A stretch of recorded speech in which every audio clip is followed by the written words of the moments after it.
beautiful Henrietta. This is a village outside of Martinsburg, and this is the very entrance of Henrietta Road. Right here, this is an old quarry. See how it's all quarried out, and it's used for horses now. Nice little area for the horses, but this bank is all limestone and it was all quarried out. So this is a pretty big quarry for the time. It wasn't used for limestone flux or gravel for roads. This was actually an old quarry to produce limestone for a lime kiln that was a couple hundred yards that way. So this was a quarry to get limestone needed to make lime, and an agricultural lime kiln, which was very common in the late 1800s, early 1900s, to produce lime for the farmers' fields. So this is an old limestone quarry, and we'll go around and show you where the kiln was. Okay, we're standing above the quarry here, and you can see a lot of limestone here. They might have loaded it somewhere right here, and the lime kiln is all the way down that way. And the property owner told me that they actually had a dinky track from this quarry, and it was a dinky track which was a narrow gauge rail track that they would use mules and pull dinky carts. And down here at the barn they had mules, and they pulled the limestone from this quarry and they ran it all the way over to the lime kiln. Early on with the agricultural industry, a lot of farmers in Blair County and Martinsburg, they did have some limestone on their property, and if they had a nice area of limestone, they would go ahead and quarry it. And a lot of these quarries were simple, small quarries that farmers would stick together, and they would make their own lime in the wintertime or in their off season, and they would put the lime on their fields to help crop production and amend the soil and really help for good crop production. And this quarry right here was pretty large, so that with the dinky track system and the quarry over here in Henrietta, there was also a railroad that came into Henrietta. My guess is this was commercialized a little bit. They might have sold this to different markets around Blair County and beyond. This quarry here, I'm estimating between mid to late 1800s to early 1900s when they were quarrying this. Maybe up until the 30s or 40s. And if we walk over here, I believe I saw a piece of narrow gauge track that's still left here. Yep, there it is. Okay, what's cool here is you can see a piece of the narrow gauge track from the railroad, the little narrow gauge railroad they had here, which wasn't a railroad. It was used dinky carts and mules, but they had this track system that would run from this quarry, and it'd run all the way down here to the lime kiln. And we'll go down and check out the lime kiln. But these lime kilns were very common in Blair County and the agricultural communities. Making lime was a big industry during the late 1800s and up till the mid 1900s. Now you don't see a lot of lime kilns around here. There's actually one still operating in Woodbury, but other than that, it's all industrialized, and they have large lime kiln producers that basically took the whole market. So, but back in the 1800s and middle 1900s, I'm in Blair County alone, I'm estimating there was at least 100 or more lime kilns from researching.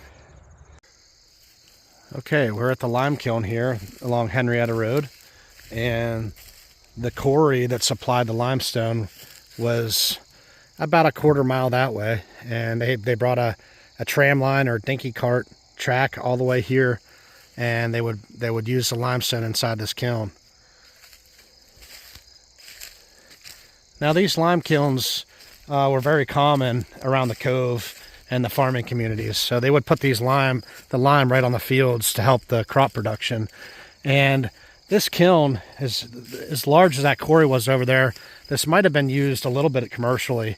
A lot of these kilns were partnerships between farmers. They would find limestone, and they would use that limestone to make lime in these kilns. And a lot of the farmers would partner to build the kilns, and they would make the lime on their off seasons, and they would save money by making them themselves. Now, with the railroad that came through Henrietta and the iron ore village, there was a lot of railroad at the time, and I think that they might have sent some of this lime on the railroad out to different farmers around Pennsylvania, and they might have been selling it commercially. You can see the furnace, how it kind of fell in, or the kiln, how it fell in. But a typical lime kiln is usually a lot smaller than an iron furnace.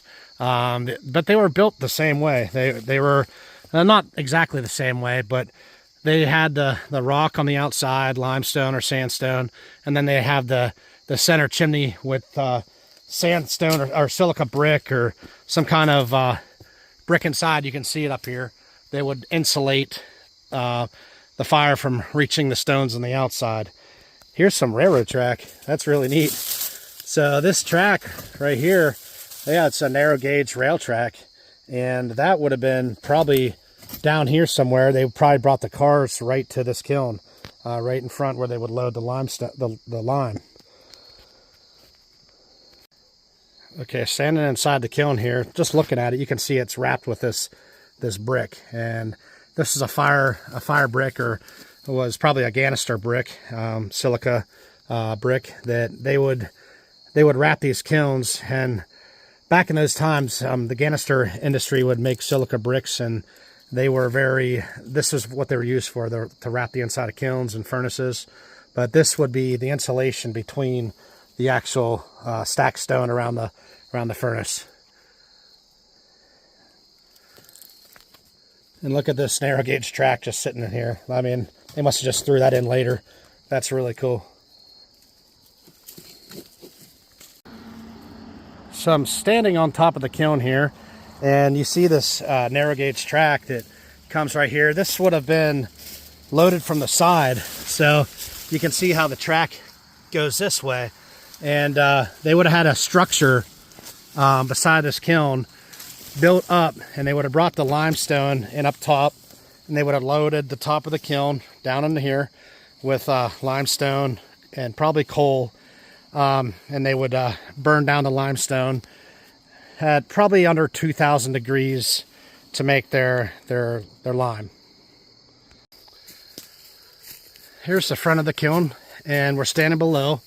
But if you see this embankment to the side here, this is where they would have had, up on that bank there, they would have had some kind of loading platform to the top of the kiln.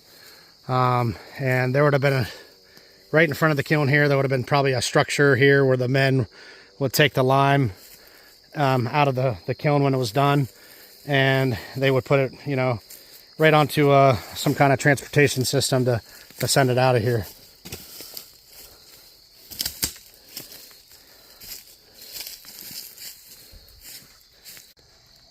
We're standing on this flat spot right here that sits above the kiln.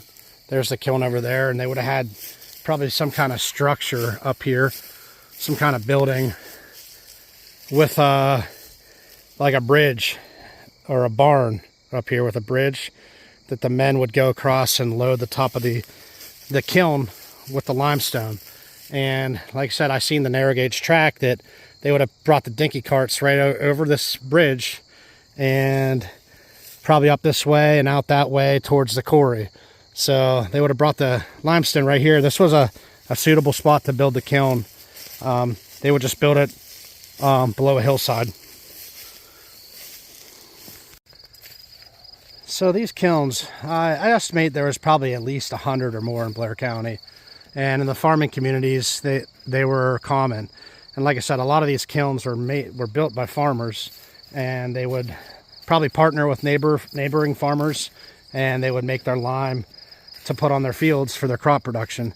Now today these kilns don't operate anymore. You don't see these kilns. There's actually one in Woodbury that still operates, but a lot of the kilns that you don't see them anymore operating because they're all commercialized. They have large kiln plants, and they can produce so much lime quickly that the farmers realize it's a lot cheaper just to buy their lime, from a big supplier. So at one time, making lime here in central Pennsylvania and Blair County was a big deal, and there was literally a bunch of these right around the corner from each other. So yeah, the history is pretty interesting. It's maybe not as significant as the iron furnaces, but it was a big part of the agricultural community, and during these times there, you know, a lot of farmers were expanding and getting lots of farmland, and making lime was a big part of getting good quality crops and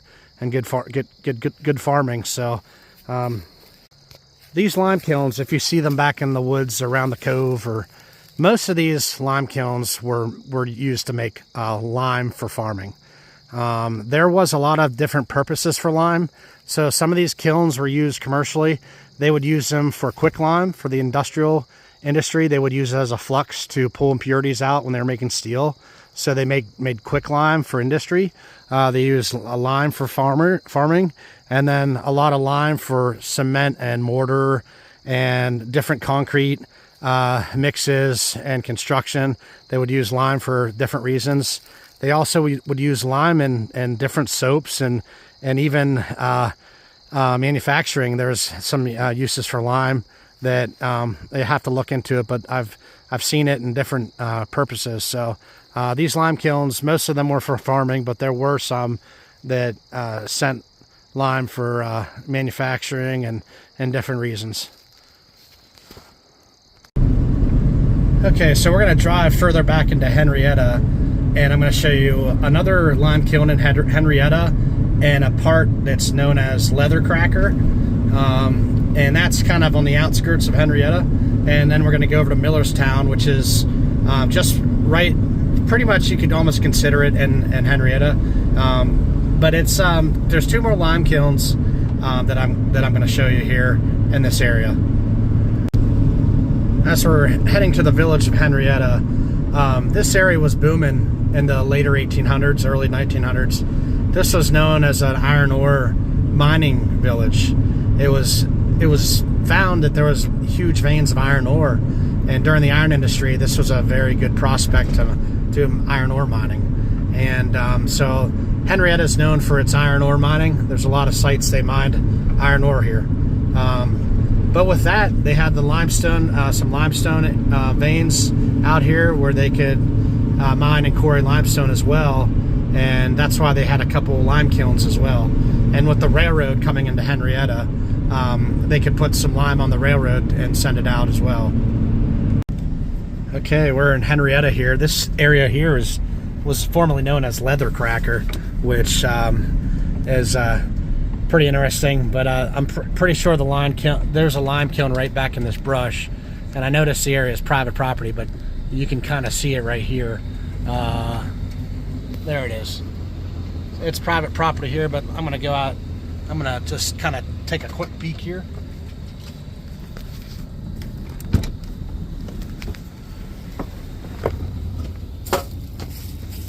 There's yeah, you can see the kiln right back in there.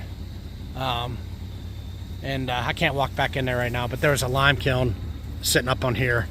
So I will show a picture. You can see in the center of the picture is the opening of the old lime kiln. This kiln looks very old. It could have been early to mid 1800s. I found a small quarry on Pulpit Road not far from this kiln. That must have supplied the limestone possibly for here.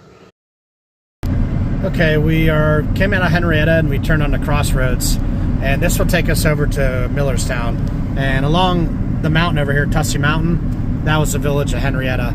And Millerstown is just right down this way. So Millerstown, Henrietta, they were very close, and they shared a lot of the same industry with the iron ore mining and the limestone mines and quarries and lime kilns. So we're going to go down and show you a nice lime kiln here in Millerstown. Here's another lime kiln here. This is on Millerstown Road. That's a beautiful kiln, very nice. And I'm not going to get out here because I know it's private property, but big lime kiln here. I was told there was a tipple somewhere close by where they would load the lime right onto the railroad, and that tipple was torn down maybe a good while back. But I think, if I understand correctly, when we did research, we found out the quarry was up on the hill, and it's been filled in since as a dump. So, our most recent book, Blair County Limestone and Ganister, talks about many aspects of the limestone industry, as well as the Ganister industry from Blair County. This book covers a section on agricultural lime kilns, and there are many pictures of different kilns that were in Blair County. This book is available at lulu.com. Thank you.